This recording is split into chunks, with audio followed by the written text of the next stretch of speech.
नमस्कार मित्रों, मैं एस्ट्रो मनीष आदित्य। पिछले कई वीडियो से मैं आपको पंच महापुरुष राजयोग जो इस समय वर्तमान में भी बन गए हैं और आगे आने वाले टाइम में मतलब जून के 27 तारीख और 2 अगस्त से 2 पंच महापुरुष राजयोग और बन रहे हैं, उनके बारे में बताता रहा हूँ और आपको ये भी बताता रहा हूँ कि एक बहुत ही दुर्लभ संयोग, ऐसी घटना, खगोलीय घटना जो लगभग 499 वर्षों के बाद हम लोगों को देखने को मिल रही है। और वो घटना ये है कि पांचों के पांचों पंच महापुरुष राजयोग बनने जा रहे हैं। अब ऐसी घटना, चूंकि 5 पंच महापुरुष राजयोग नाम ही है और आप में से बहुत से लोगों ने मुझे फ़ोन किया और पूछा कि आखिर ये पंच महापुरुष राजयोग होता क्या है, कैसे बनता है, क्या फ़ायदा होता है। तो मैंने आपको पहले भी बताया था कि मैं विस्तार से आपको एक एक राशि के बारे में अलग अलग इन 5 जो राजयोग बन रहे हैं उनके बारे में अलग अलग भी बताऊंगा। परंतु आज मैं जो वीडियो बना रहा हूँ इसमें आपको अभी जो पंच महापुरुष राजयोग बन रहे हैं और पंच महापुरुष राजयोग क्या होते हैं, किस तरह से बनते हैं, उनका क्या फल होता है, ये इस बारे में संक्षेप में बताऊंगा। अब देखिए, सबसे पहले तो ये जानिए कि ये जो विचित्र सा दुर्लभ संयोग ग्रहों का बना है वो कैसे बना है। दिनांक 28 तारीख को, 28 अप्रैल को शनि कुंभ राशि में चले गए थे और उससे पूर्व शनि मकर राशि में चल रहे थे। पंच महापुरुष राजयोग तब बनता है जब कोई भी ग्रह सौग्रही या उच्च का होता है। अब शनि मकर राशि और कुंभ राशि में सौग्रही होते हैं। तो केंद्र के जो 4 राशियां हैं उन राशियों को पंच महापुरुष राजयोग का लाभ प्राप्त होता है। तो इस प्रकार शनिदेव चूंकि पहले मकर में चल रहे थे फिर कुंभ में आए, तो शनिदेव तो पिछले काफी लंबे समय से 4 राशि वालों को पंच महापुरुष राजयोग का लाभ प्रदान कर रहे थे और आगे भी पूरे वर्ष तक करते रहेंगे। पहले मकर राशि में जब रहे तब उन्होंने 4 राशि वालों को सपोर्ट किया, लाभ दिया, उनको उच्च पद की प्राप्ति कराई, करोड़पति अरबपति बनाया। फिर जब कुंभ में गए तब उन्होंने उस समय भी चमत्कारी घटना की और अपना न्याय प्रिय ग्रह शनि अपना न्याय देते हुए उन्होंने 4 राशि वालों को अपने राजयोग का लाभ प्रदान किया।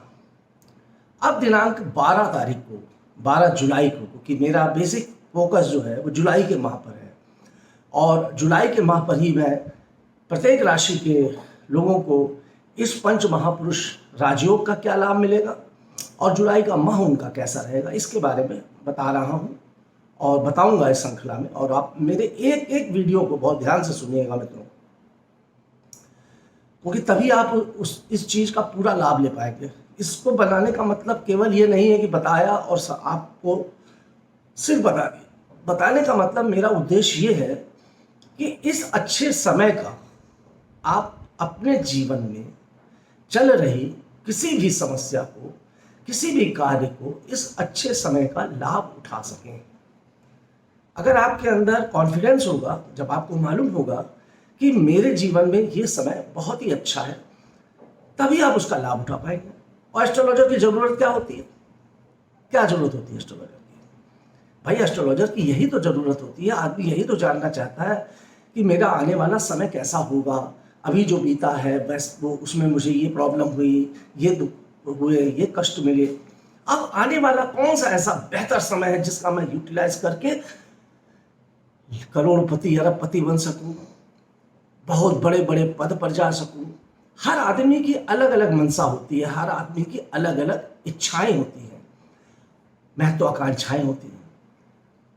अब किसी की महत्वाकांक्षा राजनीति में उच्च पद प्राप्त करने की हो सकती है, तो किसी की महत्वाकांक्षा फिल्म इंडस्ट्री में हीरो हीरोइन बनने की हो सकती है, तो किसी की महत्वाकांक्षा व्यापार और बिजनेस में करोड़ों अरबों रुपए कमाने की और नई नई फैक्ट्री लॉन्च करने की हो सकती है, तो किसी की महत्वाकांक्षा आध्यात्मिक क्षेत्र में, धर्म के क्षेत्र में और समाज सेवा के क्षेत्र में ऊंचाइयां प्राप्त करने की हो सकती है। किसी की महत्वाकांक्षा मिलिट्री में जाने की, वीरता पूर्व कार्य करने की, बहुत बड़े बड़े प्रशासनिक पद पे हासिल करने की, आईएएस पीसीएस बनने की हो सकती है। तो ये राजयोग इसी क्रम में आपको लाभ देते हैं। समझने वाले समझ भी गए होंगे कि मैंने जो बताया वो कौन सा पंच महापुरुष राजयोग का फल था जो मैंने अभी आपको बता दिया, मगर मैं अभी खुल के आपको समझाऊंगा जिससे आपको बेहतर समझ में आ सके। अब मैं आपको बता रहा था कि शनि दिनांक 12 अप्रैल को मकर राशि में पुनः प्रविष्ट हो जाएंगे। तो 12 जुलाई को 4 राशियों का शनि द्वारा शश नामक राजयोग का लाभ मिलेगा। देवगुरु बृहस्पति दिनांक 12 अप्रैल को मीन राशि में प्रवेश कर गए थे और 4 राशियों को हंस नामक पंच महापुरुष राजयोग का लाभ दे रहे थे।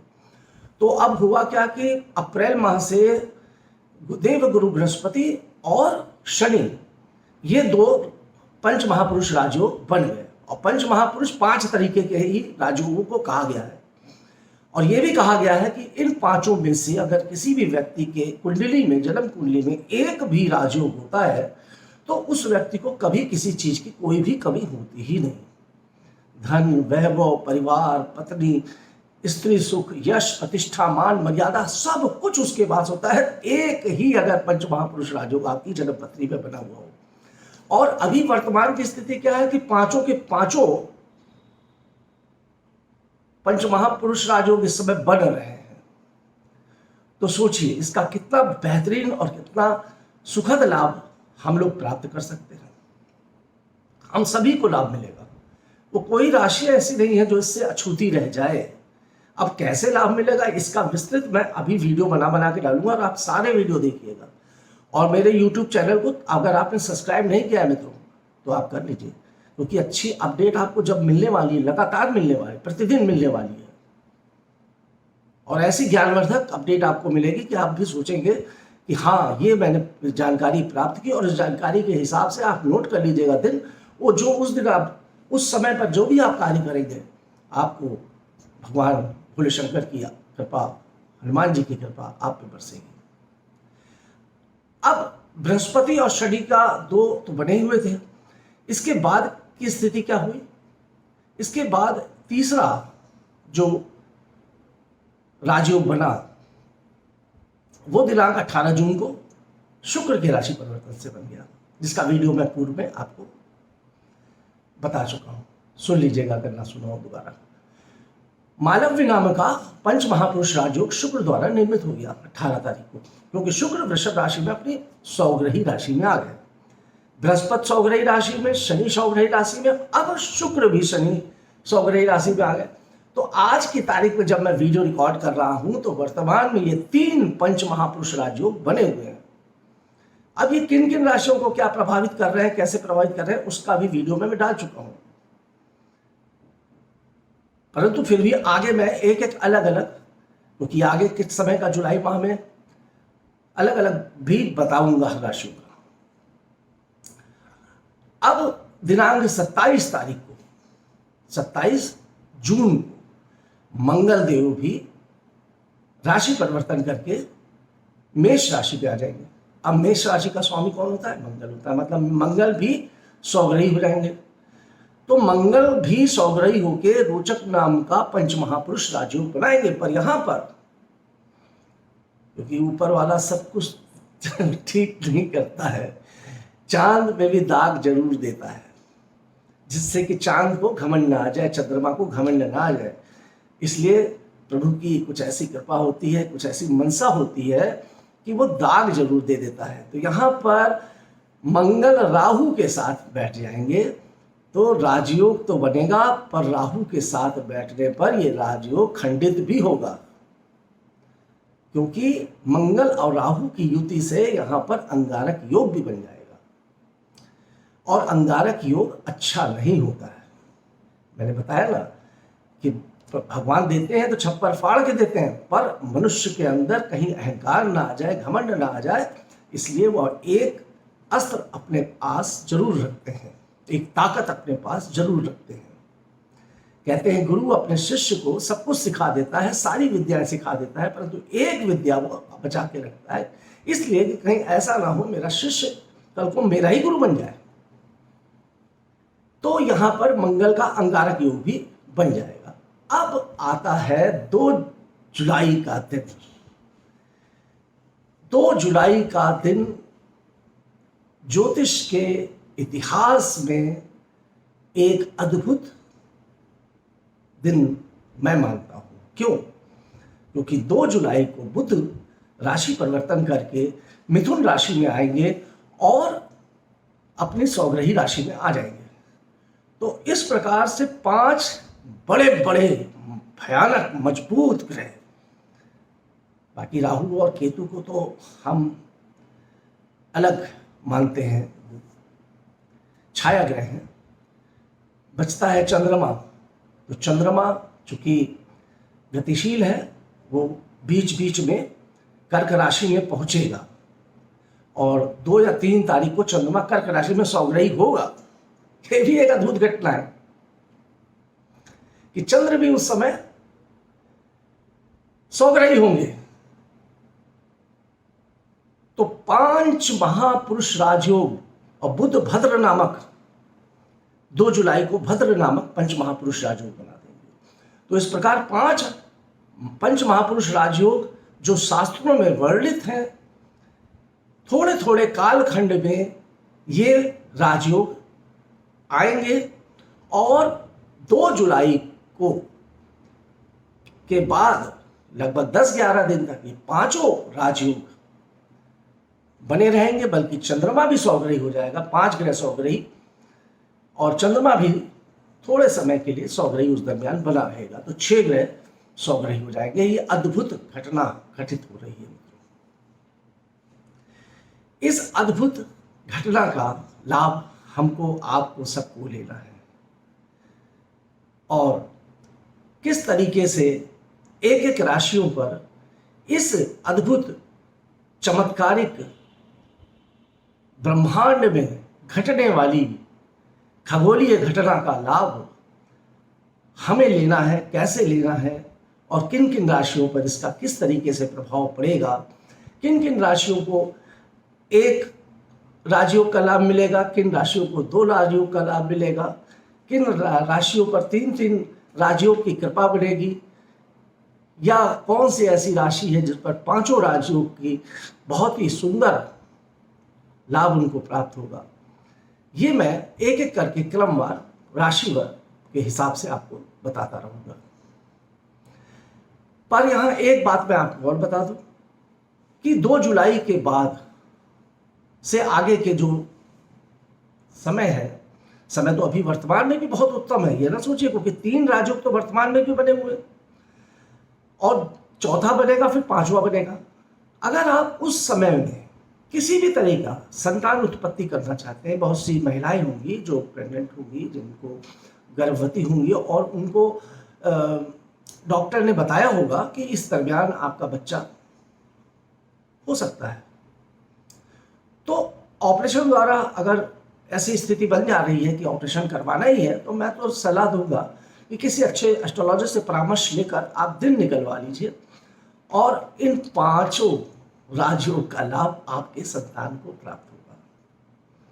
ऐसा संतान जो इस योग में पैदा होगा, वो जन्म से ही राजयोग लेकर पैदा होगा। ऐसे समय में आप अगर किसी शुभ काम को करवाते हैं, किसी फैक्ट्री का उद्घाटन करते हैं, घर का गृह प्रवेश करते हैं, या किसी और तरीके का कोई भी ऐसा काम आप करते हैं परंतु एस्ट्रोलॉजर से सलाह लेकर, तो आपको अति लाभ प्राप्त होगा जिसकी आप कल्पना भी नहीं कर सकते। ना मैं कर सकता हूं ना आप, क्योंकि ये हमारे हाथ में नहीं है मित्रों, ना आपके हाथ में है।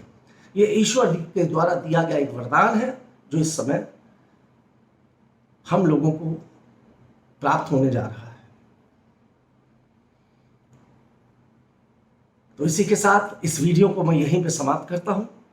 मुझे आशा है कि आप समझ गए होंगे कि पंच महापुरुष राजयोग कौन कौन से होते हैं और उनसे क्या क्या लाभ होते हैं। संक्षिप्त में मैंने आपको बता दिया, बाकी एक एक राशि के बारे में अलग अलग मैं आपको बताऊंगा कि किस तरीके से कौन सा राजयोग आपको किस प्रकार लाभ देगा। इसलिए मेरे वीडियो को सुनते रहिएगा, मेरे चैनल को सब्सक्राइब करिएगा, लाइक कीजिएगा, कमेंट्स कीजिएगा। धन्यवाद।